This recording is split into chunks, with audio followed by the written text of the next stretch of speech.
अस्सलाम वालेकुम जी। PSL 2024 इसकी जो हाइप है वो बड़ी अरूज पर पहुंच चुकी है। बिकॉज इस बार जो ट्रेड्स वगैरह हुई हैं वो बड़ी जबरदस्त हुई हैं। पिछले कुछ सालों से हमने देखा था कि जो ट्रेड्स थी वो इतनी अच्छी नहीं होती थी, बल्कि बहुत कम ट्रेड्स की जाती थी। लेकिन इस साल अच्छी ट्रेड्स हुई हैं और बड़ी बड़ी ट्रेड्स हुई हैं और काफी ज्यादा ट्रेड्स हुई हैं, जिसको देखकर, जिसको सुनकर, जिसके बारे में बात कर कर लोगों के अंदर बड़ी दिलचस्पी पैदा हुई। लोगों ने बड़ी बड़ी अपनी अजम्पशंस की, अपनी अपनी ट्रेड्स बनाई और टीमों को पहुंचाई। लेकिन टीमों के इरादे डिफरेंट थे। टीमों ने काफी स्पेकुलेशंस हमें दी और अंदर की खबरें काफी बाहर आई, लेकिन फाइनली उन्होंने वही किया जो उनको चाहिए था। काफी टीमों ने ट्रेड्स की हैं। सबसे बड़ी ट्रेड इस साल की जो कल हमारे सामने आई, नसीम शाह ने छोड़ दिया है कोयटा ग्लैडिएटर्स को और अब वो इस्लामाबाद यूनाइटेड में चले गए हैं। और उसके बदले उन्होंने इस्लामाबाद यूनाइटेड से कोयटा ने 2 खिलाड़ी ले लिए, जिनमें वसीम जूनियर और अबरार अहमद। दोनों मेरे ख्याल से ठीक रही हैं टीमों, दोनों को जो चाहिए था वो मिल गया। उसके बाद अगर हम देखें, इमाद वसीम को भी इस्लामाबाद ने ले लिया। और आज हम इस्लामाबाद यूनाइटेड की ही रिटेंशंस के ऊपर बात करने जा रहे हैं कि नसीम और इमाद को लेने के बाद, क्योंकि अब वो दोनों इनके प्लेटिनम में आ चुके हैं और अब उनकी क्या रिटेंशंस होंगी।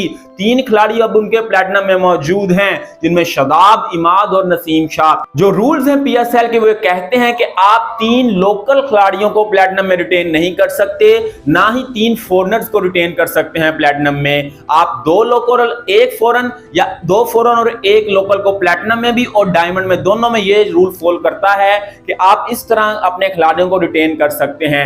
अब इस्लामाबाद के लिए मुश्किल ये है कि उनके जो 3 खिलाड़ी हैं वो प्लेटिनम में मौजूद हैं, लेकिन उसका हल एक हमारे सामने आया है जो आज मैं आपको बताऊंगा। आपके इमाद वसीम अब T20 क्रिकेट से, बल्कि पाकिस्तान के ओवरऑल क्रिकेट से रिटायर हो चुके हैं।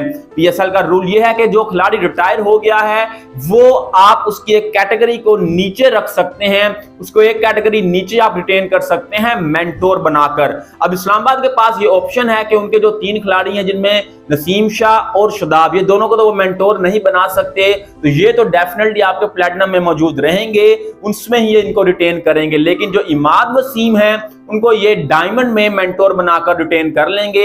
ये एक अच्छा ऑप्शन उनके सामने आ चुका है। उसके अलावा अगर मैं बात करूं आपके जो और खिलाड़ी हैं जिनको आप रिटेन करेंगे, 3 तो ये हो गए। फिर डायमंड में आप डेफिनेटली फहीम अशरफ को भी रिटेन करेंगे। वो भी आपके एक अच्छे मैच विनर रहे हैं इस्लामाबाद के लिए, हमेशा उन्होंने परफॉर्म किया है, शुरू से उनके लिए खेलते आए हैं। तो ये 4 खिलाड़ी हो गए।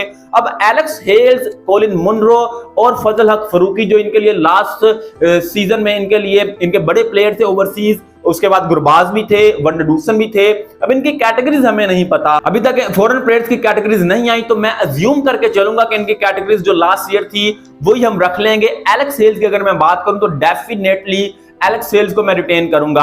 अब अगर वो शायद डायमंड में अपनी कैटेगरी लाएं या फिर प्लेटिनम में, जहां भी वो होंगे मैं उनको रिटेन करूंगा।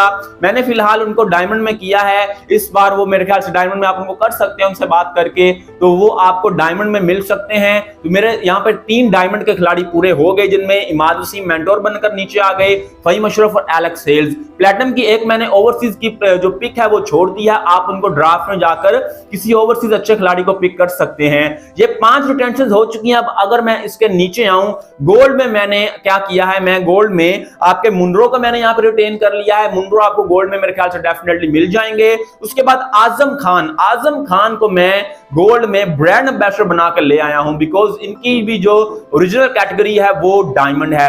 आप किसी भी एक खिलाड़ी को नीचे ला सकते हैं एक कैटेगरी, उसको ब्रांड एम्बेसडर बनाकर। तो ये मैंने रूल जो यहाँ पे फॉलो किया है, जो वो मैंने आजम के ऊपर कर दिया है। आजम को मैंने ब्रांड एम्बेसडर बनाकर उनकी एक कैटेगरी नीचे लाकर उनको रिटेन कर लिया है। उसके बाद फिर आपके ये 7 खिलाड़ी हो चुके हैं। 8वां जो खिलाड़ी है वो रुमान रईस को मैंने सिल्वर में रिटेन किया। उसको आपको करना पड़ेगा, बिकॉज इनको इन्होंने रेलीगेट करवाया है नीचे वाली कैटेगरी में। इनकी रेलीगेशन रिक्वेस्ट एक्सेप्ट हुई, गोल्ड में ये भी थे और अब ये सिल्वर में है, तो आपको उस खिलाड़ी को फिर रिटेन करना पड़ता है। तो ये 8वां खिलाड़ी मेरा रुमान रईस होंगे, जो सिल्वर में रिटेन हो गए हैं। 8 खिलाड़ी जो मैंने रिटेन किए, दोबारा से आपको बता देता हूं, शादाब है, नसीम है, ये दोनों प्लेटिनम में होंगे। डायमंड में आपके पास इमाद को मैंने मेंटोर बना दिया। उसके बाद मैंने फिर डायमंड में फहीम अशरफ और एलेक्स हेल्स को रखा है। गोल्ड में मैंने मुनरो और आजम खान को रखा, आजम को मैंने ब्रांड एम्बेसडर बना दिया। और फिर उसके बाद मैंने सिल्वर में रुमान रईस को रख लिया है। तो ये मेरे 8 खिलाड़ी हैं। आपके कौन से 8 खिलाड़ी आप अगर मुझसे एग्री करते हैं या फिर डिसएग्री करते हैं, कमेंट बॉक्स में आपने लाजमी बताना है। अपने 8-8 खिलाड़ी आप लिस्ट बनाकर सेंड करें, कमेंट बॉक्स में बताएं। अब अगर हम नोटिसेबल ओमिशन की बात करें, आपको पता है कि इनका कोर था वो इस बार थोड़ा सा चेंज होगा, बिकॉज नसीम आए हैं, इमाद आए हैं। इनके जो खिलाड़ी थे जिनमें हसन अली थे, वसीम जूनियर थे, बरार अहमद थे, उनको इन्होंने ट्रेड कर लिया है, तो वो इनकी टीम में नहीं होंगे। आसिफ अली इनके लिए पहले साल से खेलते आए हैं, इस बार इनको ये रिटेन नहीं कर पाएंगे, वो मुझे इस बार ड्राफ्ट में जाते हुए नजर आ रहे हैं, तो ये मेरी नोटिसेबल ओमिशन है। हाँ, ड्राफ्ट में जाकर ये दोबारा से सिल्वर में उनको रिटेन कर सकते हैं, आप उनको सिलेक्ट कर सकते हैं, पिक कर सकते हैं, अगर तो कोई टीम उनको गोल्ड में नहीं लेती, तो ये इनके लिए एक ऑप्शन है। उसके बाद अगर मैं आरटीएम की बात करूं तो डेफिनेटली ये आसिफ अली के ऊपर आरटीएम कर सकते हैं, लेकिन वो सिल्वर में ही करेंगे। उसके अलावा आरटीएम में इनके पास क्या ऑप्शन है, मेरा नहीं ख्याल के और कोई ऑप्शन है। हाँ, गुरबाज का ऑप्शन है, दूसरन के ऊपर कर सकते हैं, मोइन अली के ऊपर कर सकते हैं अगर वो अवेलेबल होते हैं, फिर वो प्लेटिनम में ही करेंगे अगर उन्होंने इनको किया। ये यार 8 खिलाड़ी थे और कुछ नोटिसेबल ओमिशन की मैंने बात की, आरटीएम्स की बात की। इस्लामाबाद यूनाइटेड के जो नसीम और इमाद के आने के बाद इनकी ये रिटेंशन मुझे होती नजर आती हैं।